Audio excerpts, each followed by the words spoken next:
काय सांगा? मुळामध्ये आज माझा येण्याचा जो भाग आहे तो तुम्हाला कल्पना आहे, गेली अनेक वर्ष राजकीय दावे प्रतिदावे आणि त्याची टीका प्रतिटीका याच्यामध्ये मी पडत नाही.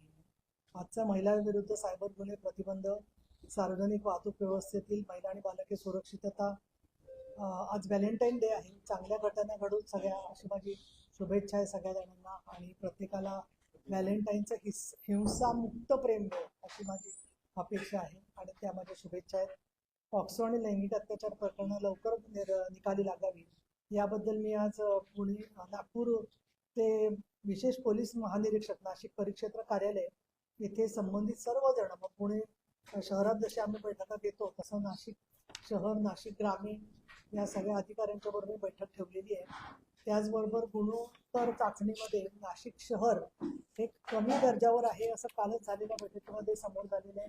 ही संख्या घटलेली आहे, पण एक चांगली गोष्ट म्हणजे आयुष प्रसाद यांनी महत्वाची बैठक घेतलेली आहे आणि डिटेक्शन रेट जो आहे तो 80% आहे असं बाळासाहेब पाटील यांनी सांगितलेलं आहे. तर याबद्दल मी बैठकीमध्ये निश्चितपणाने माहिती घेईल आणि तुमचा जो प्रश्न आहे त्याच्यावर मी कुठलीही प्रतिक्रिया देणं मला उचित वाटत नाही आहे.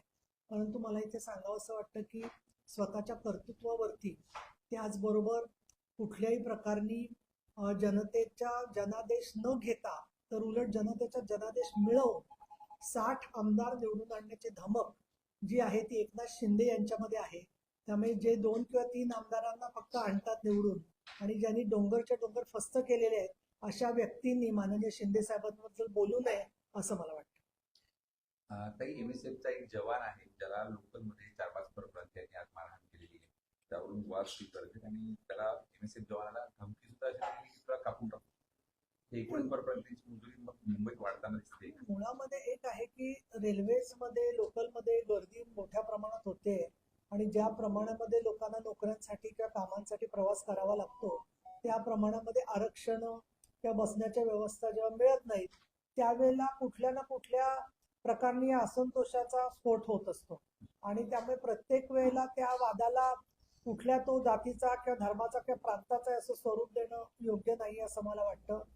आपण हेही पाहिलं मुंबईमधली घटना की स्वतःच्या आपल्या प्राध्यापकाला विद्यार्थ्यांनी मारून टाकल्याची पण घटना घडलेली आहे. त्याच्यातली जात आणि विभाग पाहिलं तर आपल्या लक्षात येईल की हे एक हिंसक प्रवृत्ती परिस्थितीतून निर्माण होत असते आणि म्हणून मला असं वाटतं की या सगळ्याबद्दल अजून रेल्वे गाड्या वाढवल्या जाणं, त्याचबरोबर कामाच्या वेळा ज्या आहेत त्या बदलल्या जाणं, जेणेकरून लोकांवरती एकाच वेळेला प्रवास करण्याचा भार पडणार नाही अशा प्रकारच्या उपाययोजना झाल्या तर त्याचा अधिक उपयोग. मालेगावमध्ये उपमहापौरांनी आपल्या कॅबिनमध्ये टिपू सुलतानचा फोटो लावलेला आहे आणि त्याच्यावरून आता नवीन वाद सुरू झालेला आहे. अनेक संघटनांनी असा आक्षेप घेतलेला आहे आणि असा इशारा दिला आहे की जर तो हटवला गेला नाही तर आंदोलन केलं जाईल. पण आता त्यांनी तो हटवलेला आहे, त्यामुळे आंदोलनाचा आणि तुम्ही जे माध्यमातून लक्ष वेधलं सगळ्यांनी त्याचा उपयोग झालेला दिसतोय. तर उपमहापौरांनी आधीच तो मुळात लावायला नको होता, परंतु त्यांना वाटलं असेल एखाद्या वेळेस की आपण कर्नाटकमध्ये आहोत, महाराष्ट्रात नाही आहोत, हे विसरले असतील, तर त्यांनी त्याची कायम आठवण ठेवली पाहिजे. राज्यसभेवर जी जागा रिक्त झाली आहे जागेवर शरद पवारांनी जावं अशा संदर्भात काँग्रेस असेल किंवा राष्ट्रवादी किंवा शिवसेना ठाकरे यांच्यात एकमत झाल्याचं बघायला मिळत आहे. मला हे कळतच नाहीये की मी प्रवक्ता कोणाची आहे, कुठल्या पक्षात मी काम करते, त्याच्यामध्ये मी उपसभापती पदावर आहे, अशा वैधानिक गोष्टी सगळ्या मी बोलणं योग्य नाहीये. त्यामुळे ते त्यांच्या पक्षाचा आणि त्यांच्या आघाडीचा विषय काय करायचं त्याच्यावर मी काही प्रतिक्रिया देणार नाही. तुम्ही एका पक्षाकडनं आलात ना, उपसभापती तिथून जातात ना, म्हणून पक्षाशी निगडीत प्रश्न तुम्हाला येणार नाही. ते बरोबर आहे, तुम्ही प्रश्न विचारण्याचा तुमचा अधिकार तो मान्य करते मी. तुम्ही प्रश्न विचारलेले मला नेहमी अगदी योग्यच वाटतात, परंतु माननीय शिंदे साहेब आमच्या पक्षाचे प्रमुख मुख्य नेते आहेत, तर त्याच्यामुळे याबद्दलचा विषय जो आहे तो महाविकास आघाडीच्या जो अंतर्गत चर्चा आहे तो त्यांच्या पक्षाचा विषय आहे आणि त्याच्यावरती बोलण्याचा अधिकार मला काही नाही आहे, कारण आम्ही या संदर्भात दुसरा पक्ष तिसऱ्या पक्षाच्या बद्दल कोणाला प्रतिनिधित्व द्यायचं हा त्या पक्ष याचा पक्षाचा प्रश्न आहे. तुम्ही ज्याचा अहवाल घेण्यासाठी किंवा आढावा घेण्यासाठी नाशिकमध्ये आलेला आहात, प्रशासनाच्या एकूण कारभाराबाबत तुम्ही समाधानी आहात असं आकडेवारी दिसते का तुमच्यासमोर? नाही, आता अजून बैठक व्हायची आहे. बैठकीनंतर मला कोणी भेटले तर मी त्यांना काय सूचना दिल्या की काय त्याच्यावर मला वाटतं ते मी सांगेन. पण सकृतदर्शनी एक सांगायला हरकत नाहीये की मोठ्या प्रमाणामध्ये तंत्रज्ञानाचा उपयोग करून गुन्ह्याचा उकल व्हावी या दृष्टिकोनातून CCTNS सिस्टीम सगळ्या महाराष्ट्रभर आणली गेलेली आहे. 100 पॉक्सोची कोर्ट करावीत यासाठी सुद्धा गेल्या अर्थसंकल्पात तरतूद केलेली होती, पण अजून ती प्रत्यक्षात आली नसली तरी सुद्धा मी स्वतः माननीय देवेंद्र फडणवीस आणि एकनाथ शिंदे आणि सुनेत्राताई पवार यांना अगदी परवाच बैठक झाली, त्याच्यात सूचना दिलेली आहेत की जी मोठी शहर आहेत जिथे पॉक्सो सारखे गुन्हे जास्त समोर येत आहेत तिथेही कोर्ट असावी. परंतु दोषसिद्धीचं प्रमाण जे आहे ते जोपर्यंत 80% वर जात नाही तोपर्यंत समाधानकारक काम चाललंय असं म्हणता येणार नाही. आणि अजून इथल्या दोषसिद्धीचं प्रमाण एक्झॅक्ट किती आहे ते मी बैठकीनंतर आपल्याशी बोलू शकतो. यापूर्वीच्या सरकारमध्ये असताना देखील आपण या सगळ्याची मागणी केलेली होती, तेव्हाही ती पूर्तता झाली नाही, आताही त्याला उशीर होतो असं वाटत नाही? नाही, मुळामध्ये दोषसिद्धी होणं हे 2002 पासून मी आमदार आहे, तर 2002 पासून ते 2014 पर्यंत 12 वर्ष सामाजिक गुन्ह्यांच्या मध्ये दोषसिद्धीचं प्रमाण तर 8% आणि हुंडाबळी किंवा बलात्काराच्या प्रकरणामध्ये 4% होतं. ते 14 नंतर प्रमाण थोडं वाढून 20%, 25%वरून आता आपण 43% पोहोचलेलो आहे.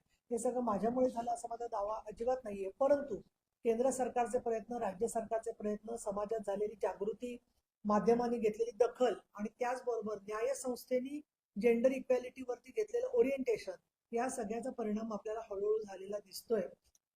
ज्या प्रमाणामध्ये महिलांना महापौर पदं मिळत आहेत, जिल्हा परिषद अध्यक्ष पदं मिळत आहेत, बाकी पदं मिळत आहेत, तर त्या पार्श्वभूमीवर त्यांनीही त्यांच्या शहराच्या अजेंडामध्ये सेफ्टी ऑडिट म्हणजे महिला सुरक्षेवरती काम करावं असं माझं त्यांना आवाहन आहे. आणि अशा पद्धतीने स्त्री शक्ती आणि जे पुरुष सुद्धा निवडून आलेले आहेत त्यांनी जर का स्थानिक पातळीवर काम केलं तर मला असं वाटतं की या प्रयत्नांना अधिक गती मिळू शकते. शहरामध्ये मुलींचं जे प्रमाण आहे ते कमी दिसत आहे, ग्रामीण भागामध्ये विशेषतः प्रमाण जास्त दिसत आहे. शहरात शिकलेली मंडळी जास्त असते असं आपण म्हणतो, त्याचं प्रमाणात रूपांतर होताना दिसत नाही.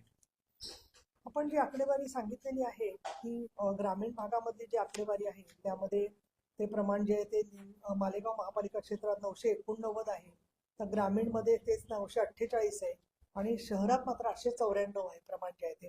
आयुष प्रसाद यांनी बैठक घेतलेली आहे, तर आयुष प्रसाद माझा जवळजवळ 10 वर्ष परिचय आहे आणि अतिशय सक्षम आणि चांगल्या प्रकारे कार्यवाही करणारे ते अधिकारी आहेत. पण शहरामध्ये डॉक्टर्सची संख्या पण जास्त आहे आणि त्याचबरोबर शहरामध्ये पैसे ज्यांच्याकडे खर्च करायला आहेत त्या चाचणीसाठी म्हणून परत गरोदरपण, त्याच्यानंतर गर्भपात असं करणारे सुद्धा जे ज्याला आपण म्हणू की पैसेवाले लोक पण भरपूर आहेत शहरामध्ये, त्याचा सुद्धा हा परिणाम असू शकतो असं मला वाटतं. काही राज्यात लवकरच शेतकरी कर्जमाफी होण्याची शक्यता आहे, कारण सर्व बँकांकडून माहिती तशी मागवण्यात आली. काय वाटतंय, कर्जमाफी होईल असं वाटतं? माननीय फडणवीस साहेबांनी आणि शिंदे साहेबांनी संकेत तसे दिलेले आहेत, परंतु प्रत्यक्षात त्या कर्जमाफीचं स्वरूप किंवा त्याच्यामध्ये काय निकष असतील, त्याबद्दल केंद्राची भूमिका काय असेल ह्याच्यावरती अधिवेशनात काही चर्चा होऊ शकते.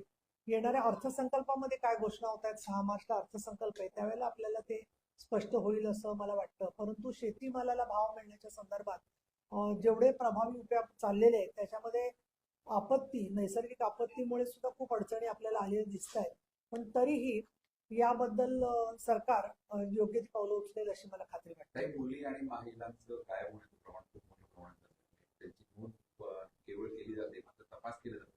अनेक घटना समोर आल्यामुळे पोलीस त्याकडे दुर्लक्ष करतात. पोलिसांचं दुर्लक्ष मला वाटत नाही.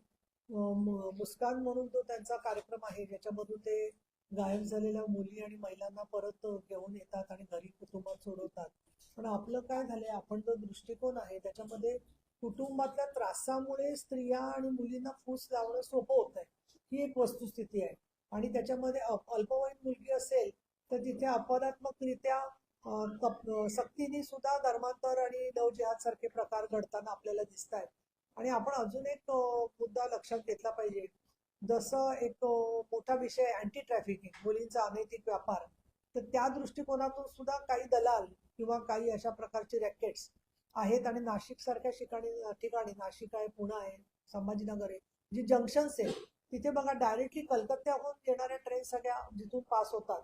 तर मी आज एक्झॅक्टली म्हणून रेल्वे पोलिसांना पण बोलणार आहे की रेल्वे पोलीस, शहर पोलीस, ग्रामीण पोलीस यांचा समन्वय आणि जेणेकरून त्या मुलींचं ट्रॅकिंग लवकर करण्याचे अनेक चांगले पण उपक्रम पोलिसांनी घेतलेले आहेत. पण तरी कुटुंबात जर का त्यांना त्रास वाटत असेल किंवा त्यांचं दुसरीकडे कुठे त्यांना लग्न 18 वर्षाचं झाल्यावर करायचं असेल तर ती मुलगी तिथे कुटुंबात जायला तयार नसते. मग त्याच्यासाठी त्यांना आपण सुरक्षागृहात ठेवतो आणि दुसऱ्या दिवशी त्या स्वतःच्या आयुष्याचा निर्णय घेतात.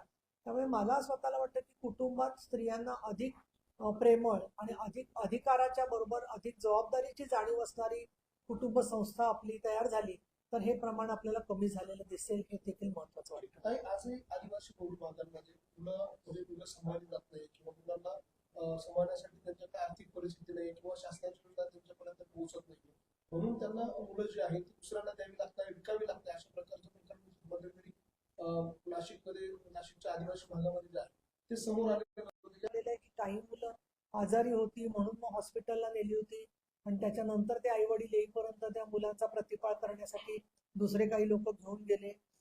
तिसरं म्हणजे काही वेळेला आश्रम शाळेमधून जी मुलं जातात तर त्यांना सुद्धा सोडत असताना ते एकटे जातात, घरी जाता येताना तिथे काही गायब होण्याचे प्रकार झालेले असू शकतात. परंतु आदिवासी विकास विभाग जो आहे त्यांनी या संदर्भामध्ये कायमची एक फिरतं पथक करावं असं मला वाटतं, की जेणेकरून प्रत्येक मूल निघालं ते ट्रॅकिंग त्याचं होणं आणि गावातली जी शाळाबाह्य मुलं असतील, मुलं मुली असतील ती त्या गावातच काय करतायत याच्यासाठी म्हणून एखादा उपक्रम गाव पातळीवरती घेतला गेला तर त्याच्यावरती नियंत्रण अगदी शक्य आहे असं मला वाटतं. एक मुद्दा मला स्वतःहून सांगायचं की मी बातमी पाहिली तुमच्याच एका चॅनेलवरती की धुळ्यामध्ये एक आश्रम शाळेवरती खाजगी दाखवलेलं आहे कोणी स्वतःचं नाव आणि ते लोक म्हणतायत की ग्रामस्थ सगळेजण की वर्षानुवर्ष आमची मुलं जात आहेत आणि ही सुरतेला कोणाला विकलेली आहे. तर मी आज विभागीय आयुक्तांना सांगणार आहे की याची चौकशी करून तुम्ही त्याच्यामध्ये योग्य ती कारवाई नेमकं करा. काय प्रकरण आहे त्याच्यामध्ये? तर हे प्रकरणामध्ये कोणी खोटी कागदपत्र करून त्या जमिनीची कागदपत्र करून घेतलेली आहेत आणि ती जागा स्वतः आम्ही तिथे शेती करतोय असं दाखवलेलं आणि प्रत्यक्षात तिथे आदिवासींची आश्रमशाळा आहे असे आणि शाळा पण चालते आहे असं बातमी मी त्याच्यावर हा मी आता त्याच्या संदर्भात तपशीलवार जाते त्यामध्ये जे ते पण मुळात कागदपत्र अशी कोण करू शकत नाही, ती केली असतील तर ती कायद्याला धरून नाहीये, त्यामुळे त्याच्यामध्ये ताबडतोब ते स्थगिती घेता येईल. शहरी भागामध्ये सिटी सर्वेची पद्धत असते, अशा ठिकाणी त्यांनी 7/12चा जुना आधार घेऊन ती नावं करण्याचा प्रयत्न केला आहे. मधुकर गायकर असं त्यांचं नाव आहे या प्रकरणामध्ये विंचूरच्या. मी त्या संदर्भामध्ये आज म्हणूनच माहिती घेऊन पुढची तपशीलवार कार्यवाही करतो. चल, ठीक आहे, धन्यवाद. चला, चला.